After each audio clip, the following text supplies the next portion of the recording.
कनमपल्ली गांव में राधा नाम की एक बूढ़ी औरत रहती थी। वो उस गांव में अपने बेटे के साथ रह रही थी जिसका नाम था वामशी। वो एक छोटी सी कंपनी में काम करता था और इस तरह उनकी जिंदगी चल रही थी। एक दिन माँ ने अपने बेटे से, देख वामशी, मैं सारे दिन घर पर खाली बैठी रहती हूँ, मुझे बड़ी ऊब होती है।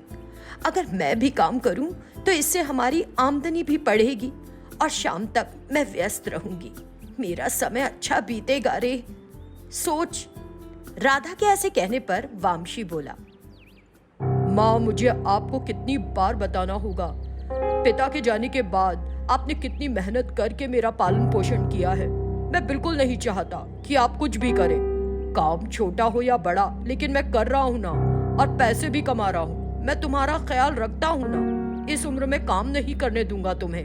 हाँ माँ, समझ लो। जब वामशी ने इस तरह कहा तो राधा बोली, तब मैं क्या करूं रे? अच्छा, तो कम से कम ये कर कि शादी ही कर ले, उसके साथ ही समय कटेगा।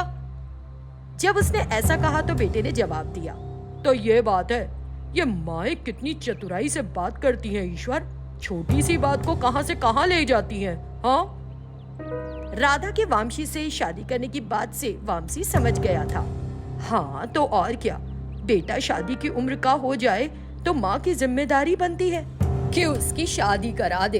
तुझे कोई पसंद हो तो बता दे मुझे। हाँ माँ, मुझे ब्लैकमेल मत कर। हाँ, मैं शादी के लिए राजी हूँ, लेकिन मेरी दुल्हन ना तू ही ढूंढेगी। जब उसने इस तरह कहा तो राधा बहुत खुश हो गई और कहने लगी, तू तो मेरा राजा बेटा है, एक ही बार में मान गया। राधा अपने बेटे की शादी को लेकर बहुत उत्साहित थी। जब वामशी मान गया तो उसने एक अच्छी लड़की ढूंढकर उसकी शादी कर दी। बहू का नाम था लता। वो बहुत मिलनसार थी और बड़ी जल्दी, बड़ी समझदारी से उसने घर के सारे काम अपने हाथ में ले लिए थे। उनके दिन खुशी खुशी गुजर रहे थे। फिर एक दिन लता ने अपनी सास से यूं कहा, सासू माँ, मैं सारा दिन घर पर रहकर बोर हो जाती हूँ, मुझे भी नौकरी करने दीजिए ना, अनुमति चाहिए। उसके ऐसे कहने पर राधा सास बोल पड़ी, हे भगवान बहू, तू भी मेरे नक्शे कदम पर चलेगी क्या है? ऐसा नहीं है सासू माँ, लेकिन अब हमारा परिवार बढ़ेगा, बच्चे भी तो होंगे, इसलिए अगर हम अभी से कमाएं तो भविष्य में कोई परेशानी नहीं होगी, यही सोचकर कहा मैंने। अपनी सास से समझदारी से बात की। तब राधा ने अपनी सहमति जताई और कहने लगी, ठीक है बहू, जैसा तूने कहा तू नौकरी कर सकती है, लेकिन नौकरी लगे उससे पहले मुझे पोता या पोती दे दे, ताकि मैं घर में बैठकर, छी ऐसी बात मत कीजिए। अच्छा तो और क्या कहूँ? अच्छा, इस बात को छोड़, हमारे गांव में चल रहे मेले में चलते हैं, उसके बाद मंदिर जाएंगे और फिर तू नौकरी करना। उसने ऐसा कहा तो लता ने उसकी बात मान ली। फिर अगले ही दिन जब वे अपने गांव के मेले में गए तो उन्हें पता चला कि लता को तो बच्चा होने वाला है। राधा खुशी से फूली ना समाई, अरे वामसी, तेरी पत्नी मुझे जल्दी दादी बनाएगी और तू बाप बनेगा रे। हाँ, उसने कहा। ये सुनकर वामशी बहुत खुश हुआ। लता शर्मा गई। फिर वे मेले से घर लौटने लगे। घर लौटते हुए उन्हें एक नदी पार करनी थी।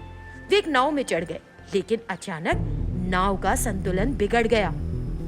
नाव में बैठे लोग नीचे गिर गए। सास और बहू की किस्मत अच्छी थी, दोनों सकुशल नदी के किनारे तक पहुंच गईं। लेकिन वामशी का कुछ पता नहीं चला, वो पानी के साथ कहीं बह गया। बाद में उन्हें पता चला कि कई लोग डूब गए। कुछ इस तरह के हालात बन गए थे कि वो जानती नहीं थी कि वामशी जिंदा है या मर गया। तब बहू ने रोते हुए कहा, क्यों सासू माँ, हमारी जिंदगी ऐसी क्यों होगी? मैं विधवा हो गई हूँ क्या? वो जिंदा है या मर गए? हाँ। नहीं बहू, ऐसे शब्द मत बोल, मुझे ईश्वर पर पूरा भरोसा है, वो हमें धोखा नहीं देंगे, वापसी जरूर वापस आएगा, मेरी आत्मा कह रही है। राधा सास ने अपनी बहू को दिलासा दिया। ऐसे ही कुछ महीने बीत गए। अब काम पर सास बहू दोनों साथ जाने लगी। हालांकि लता ने अच्छे से पढ़ाई की हुई थी, लेकिन उनका समय अच्छा नहीं था, उसे कोई नौकरी नहीं मिल सकी। अब वो गर्भवती भी थी, इसलिए उसने छोटे छोटे काम करना शुरू कर दिया ताकि उसे किसी तरह की तकलीफ भी ना हो। फिर कुछ समय बाद उसने एक छोटे से लड़के को जन्म दिया। लड़के को देखकर राधा सास बोली, देख बहू, हमने वामशी को खो दिया, लेकिन ईश्वर ने तुझे एक लड़का दिया। अब हमारे घर में भी एक लड़का है ना? इस सुख की घड़ी में भी उन्हें वामशी के ना होने का बड़ा दुख था। साल बीतते जा रहे थे। लता का लड़का बड़ा हो गया था और सेहतमंद था।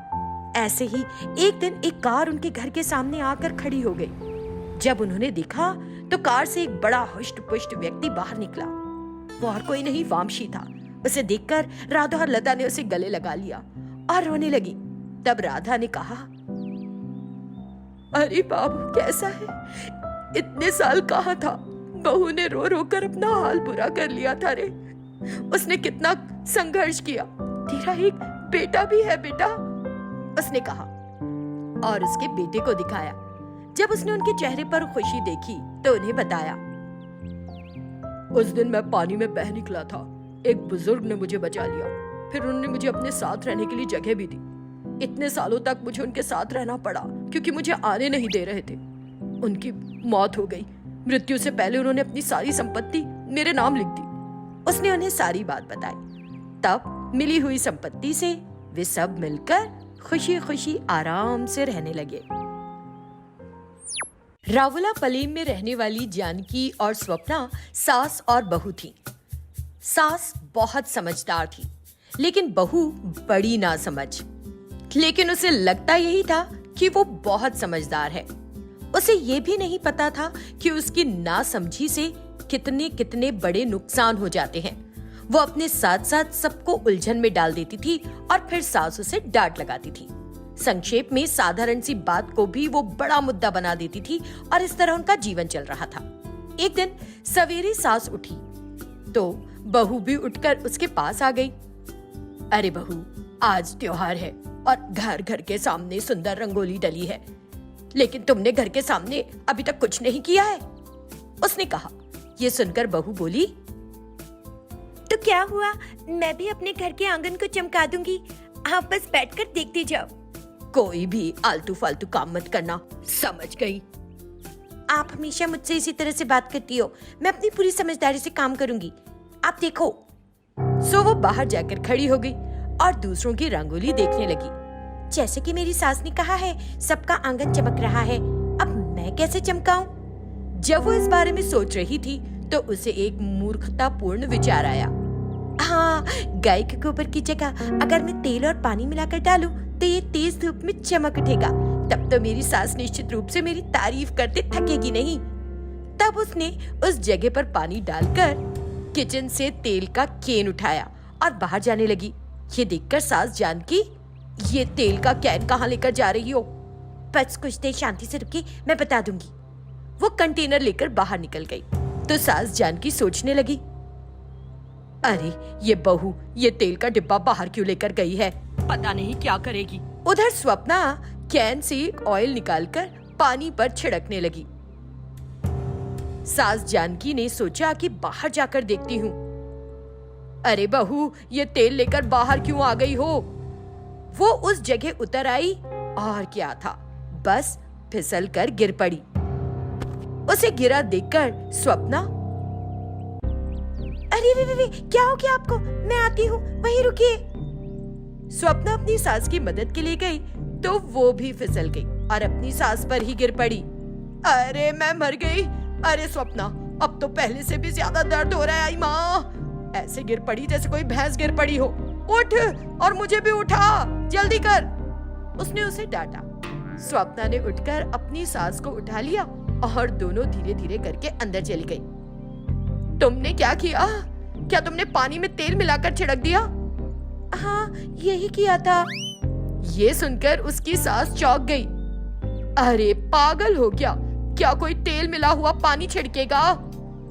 आप ही ने तो कहा था सासू माँ की चमकना चाहिए। अब आप ही देखिए कितना अच्छा चमक रहा है धूप में। सास ने उसकी मूर्खता देखकर अपना सिर ही पकड़ लिया।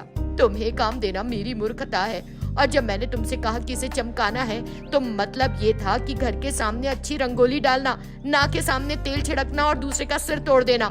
हे भगवान! वो परेशान होकर वहाँ से चली गई।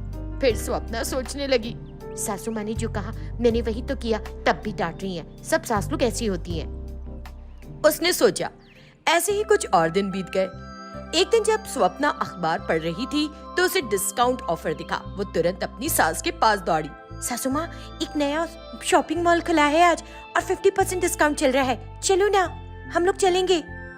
हम चल सकते हैं, लेकिन जो मैं कहूँगी तुम्हें वही करना होगा, नहीं तो कहीं नहीं जाएंगे हम, समझी? मैं कुछ नहीं करूँगी ऐसा, आप जो कहोगे वही करूँगी। तो दोनों अपनी अपनी स्कूटी में सवार हो गई। जब वे जा रही थी तो उन्होंने देखा कि थोड़ी दूर पुलिस बाइक्स को रोक रही है। ये देखकर बहू घबरा गई और बोली, हे भगवान सासू माँ, हमारे सामने पुलिस बाइक रोक रही है। कुछ नहीं होगा, हम सिर्फ 100 रुपए का जुर्माना भर देंगे और क्या। लेकिन हम 100 रुपए भी क्यों बर्बाद करें? मैं बताती हूँ क्या करें। ये कहते ही उसने बाइक की स्पीड बढ़ा दी। एकदम से स्पीड बढ़ने से सास जानकी फिसल गई और बाइक के साथ घिसटने लगी। अरे मूर्ख औरत, मैं मरने वाली हूँ, वो चिल्लाने लगी। सास की चीख पुकार सुनकर स्वप्ना ने तुरंत बाइक रोक दी और अपनी सास की तरफ देखा। उसने तुरंत जाकर अपनी सास को उठाया, लेकिन तब तक वो पूरी घायल हो चुकी थी। क्या तुझ में जरा भी समझ है? मैंने तुझसे कहा था ना, अपनी अकल मत लड़ाना, लेकिन तूने वही किया। 100 रुपए देकर आगे बढ़ जाते, लेकिन तूने। सॉरी सासू माँ, मैंने कभी नहीं सोचा था कि ऐसा हो जाएगा। उठिए, मैं आपको धीरे धीरे ले चलती हूँ, शॉपिंग करके आएंगे। शॉपिंग के लिए कहेगी तो तुझे थप्पड़ मारूंगी। अरे पगली, मुझे डॉक्टर के पास लेकर चल, वो उस पर चिल्लाने लगी। तब कहीं जाकर बहू सास को अस्पताल लेकर गई।